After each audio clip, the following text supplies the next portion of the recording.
And now, without further ado, please welcome your mayor, my mayor, we're all of our mayor, Mayor Freddie O'Connell. We love having you here.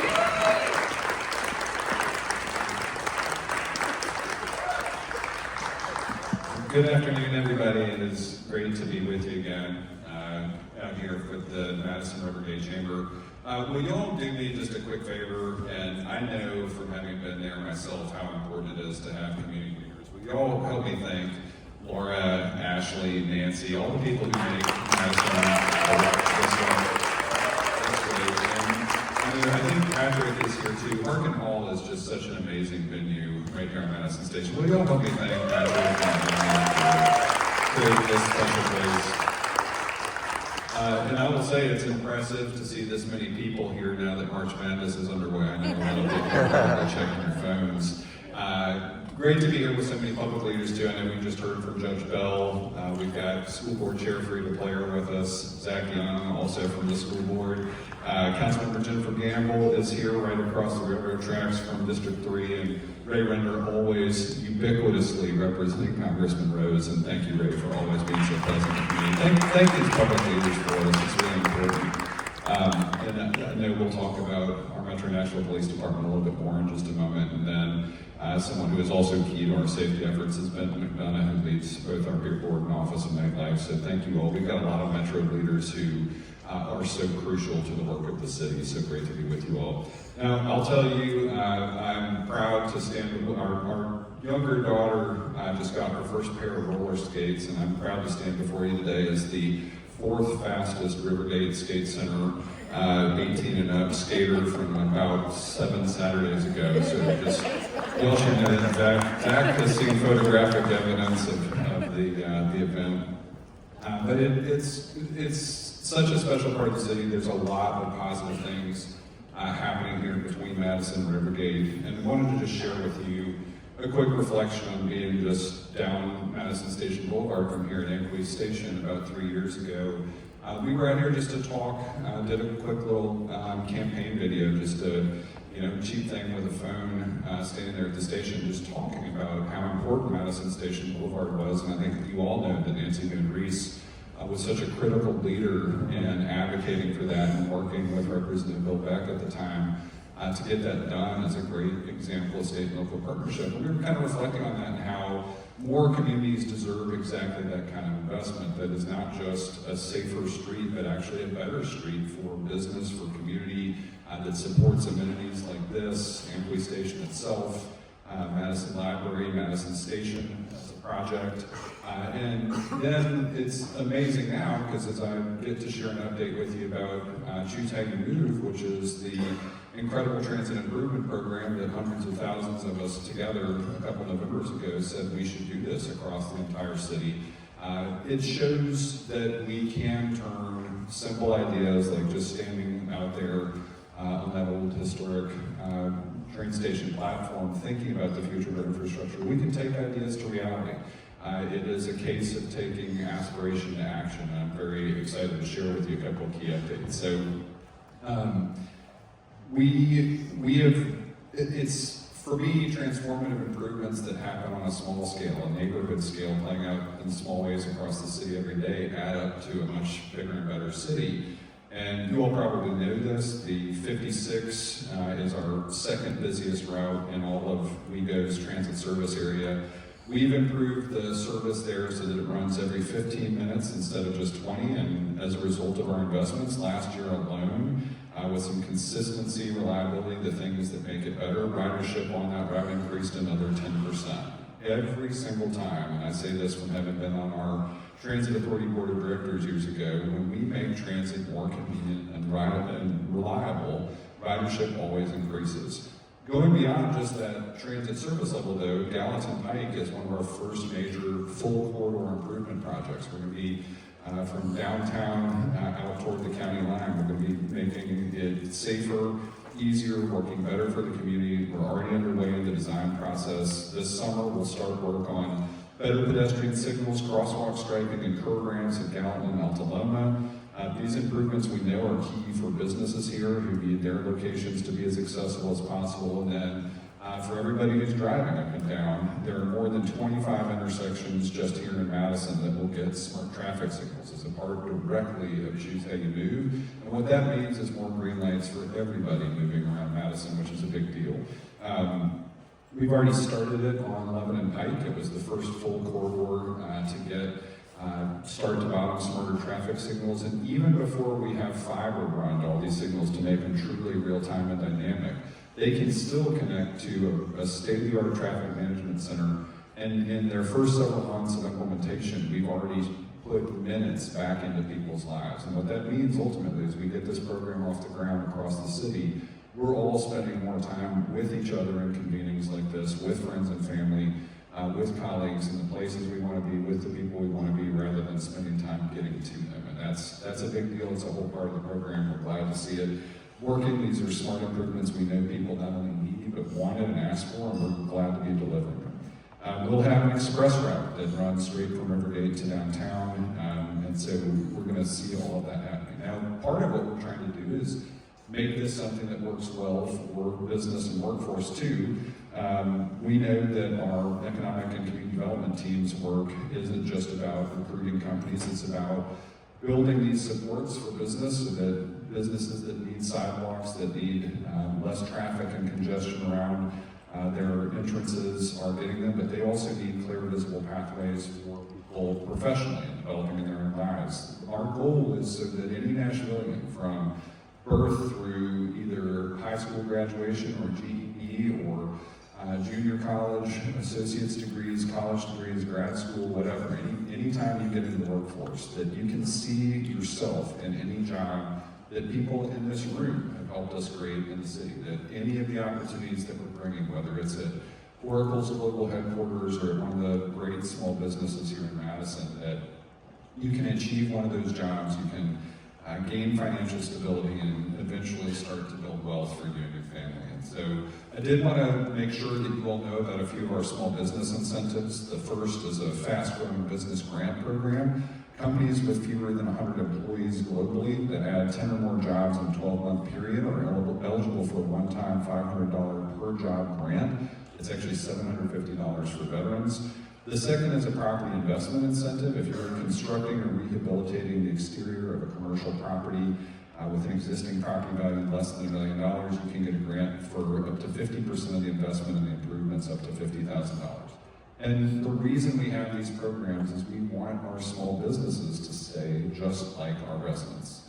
And we know how important both of those things are, that small business supports and affordability across the board are key to helping our small business fabric, but also helping residents stay, whether they're purchasing their own home or staying put. In Madison Station alone, I see Josh Hasty in the back, we've given out 2 Barnes Fund grants for housing affordability there, and we're also working with our Tennessee Housing Development Agency and a payment in lieu of taxes through MDHA that in all can deliver 110 long-term affordable homes, including 50 designed specifically for aging Nashvilleians. So really, really excited to see what's going to come at Madison Station, and that's going to also help us improve quality of life here as we invest in a new park. So, and Nancy has heard this, and she knows exactly how we've made some key behind-the-scenes improvements and excited to see progress on the Madison Station project. But on that economic development front, we're also not waiting until you graduate and join the workforce. We're trying to ensure high-quality life for all Nashvilleians with a strong start from the very beginning. I hope some of you have heard about our Begin Bright initiative. It is something that no other city in America has achieved, which is with the help of the Dolly Parton Foundation and our Nashville Public Library Foundation and Public Library itself.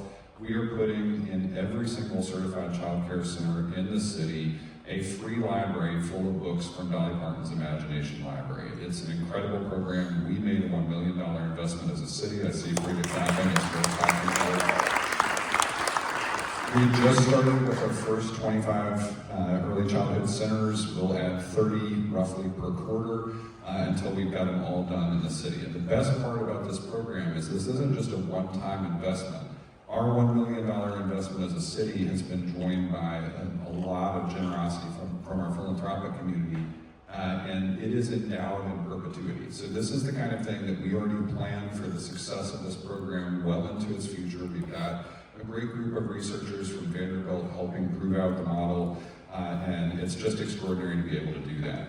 In addition to that, we know that child care costs are one of those things that we've heard a lot about from an affordability perspective. We're working on a couple pieces of legislation right now in the Metro Council. Councilmember Gamble just joined us in an announcement of these.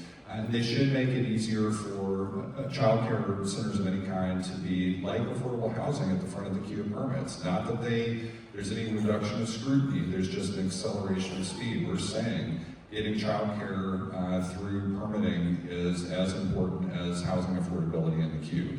We've also got a few things that will make it easier for home-based child care centers to open. As somebody who grew up going to school with a great child care giver, I can tell you the benefits of home-based child care are extraordinary too. We've made child care part of our East Bank deal in a few months. Very excited to break ground on the very first residential project on the East Bank. Trying again to complete a vision that says if you work at the new Titan Stadium, you should have an opportunity to live affordably nearby. So we'll be taking the first step there. In that first building will be a new child care center. Now, we've also done some extraordinary investments. We built a community improvement program this year in our budget that's supposed to last several years. It had three key themes, and they were schools, service, and safety. In schools, we made our largest ever new investment in public education in Nashville, and we're seeing in the results everything from the highest graduation rate in Metro's history to top-tier performance. Again, and only in Nashville story where after the pandemic, we were the only major urban school district in America to have 2 years worth of top 10 performance in both reading and math. After we achieved that, and the Coalition of Great City Schools came here to celebrate with us, we have achieved 4 consecutive years of the best growth possible under state data, frequently outperforming other districts across Tennessee in multiple subject areas. So we're watching our students demonstrate the return on the investment we're making in that.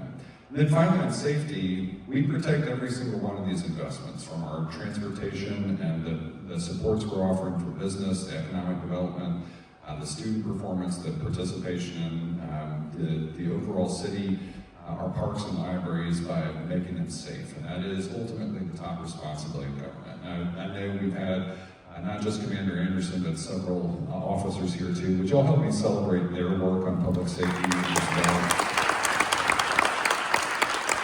I'm grateful to Commander Anderson and the men and women of the Madison precinct for all they do to keep the community safe. And I just want to share with you all a few things. At the end of calendar year 2025, violent crime within the Madison precinct showed a 14% decline for the year. Property crime, I know for business owners this is a big deal, is down 18%.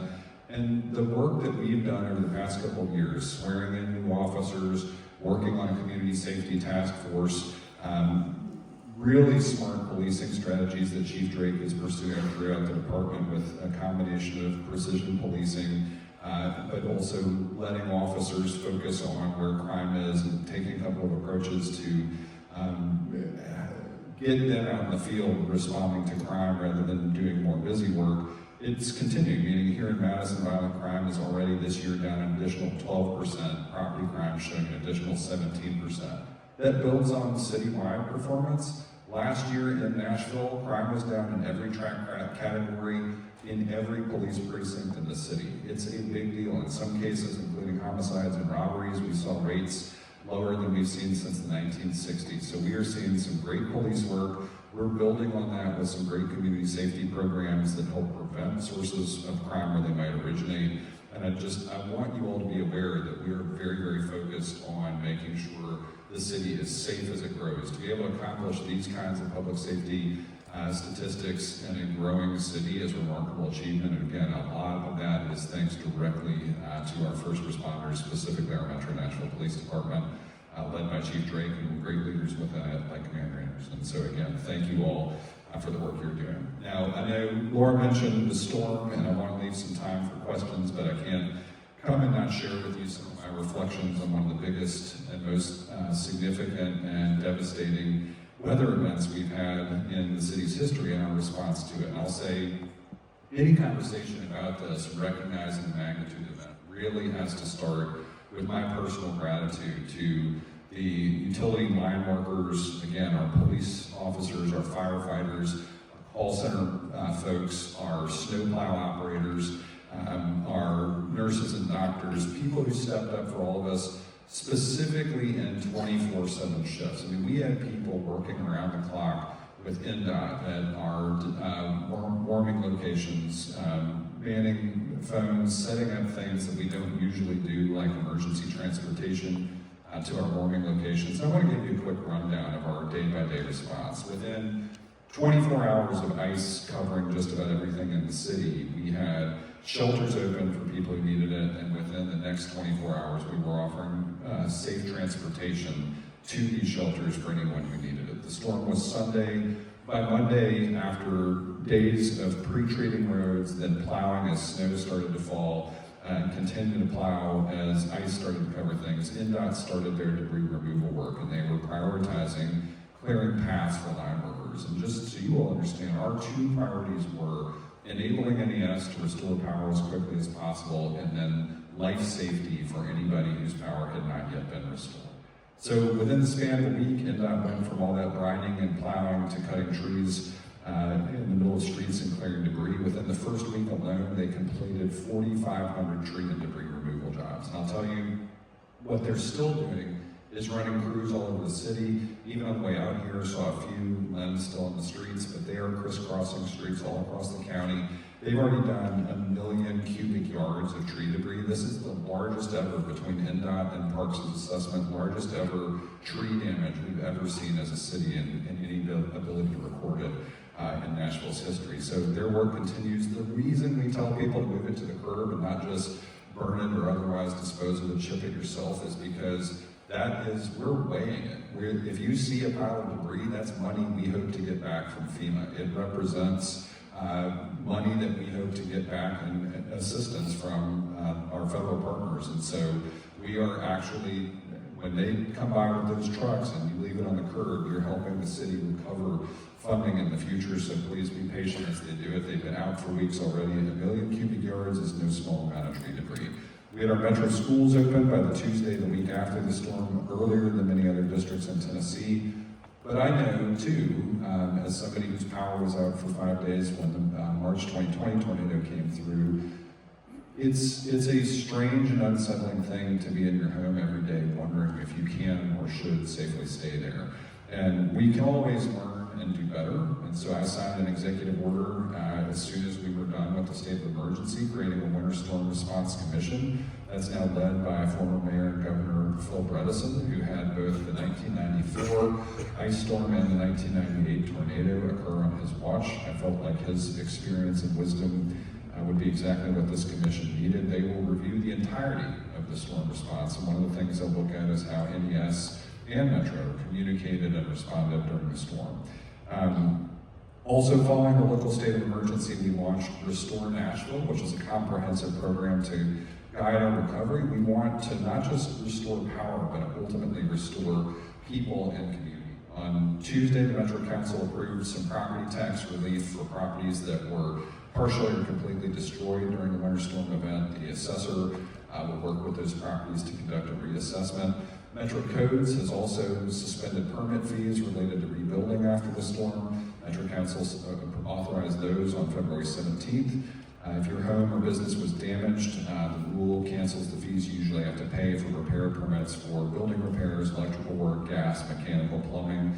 So do that before August 31st of this year, and those fees that are storm related can be completely waived. Metro Water customers who experience burst pipes can contact Metro Water, 615-862-4600, provide the date and type of repair, and you can actually get a leak adjustment. We're working with our Metro Council partners to try to offer a water credit. We know we ask people to drip their pipes. We're trying to do that on a data-driven way, in a way that does not impact Metro Water significantly financially, but may help people in vulnerable financial scenarios with just a simple water bill credit. We also worked with our Metro Finance team to allocate almost $1 million in American Rescue Plan Act fund to the Metro Action Commission to expand emergency winter housing assistance, trying to keep people in homes. We knew evictions were at risk from previous displacement events. And then again, I'm just incredibly proud of our NDOT team for getting out there in every stage of this, helping pick up debris. So countywide collections are going to continue for a few more weeks until every last bit of that is measured, collected, and ideally our federal partners come through with a full package of FEMA response aid. So just really excited about the way we have been planning for big transformative events. Transit improvement program, Choose How You Move, is out there in the field. Our community improvement program of school service and safety has proven results. And we have shown that from public education to public safety, when we make smart investments, we get a return on them.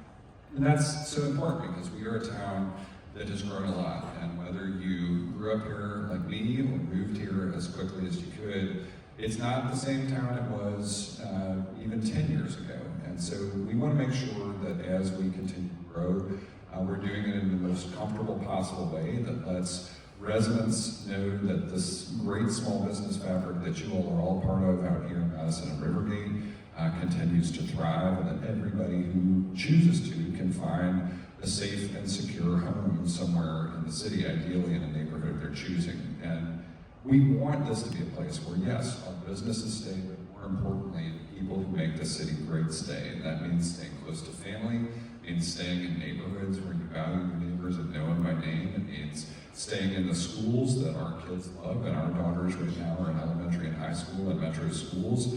And ultimately, it's staying together in a city we're building together. And so here in our local government, our job is clear. We have to make staying easier for more people, and that is exactly what we've been focused on for the past couple of years. It is what Choose How You Move is about. It is what our unified housing strategy that we're working on every day is about. It is what Begin Right is about.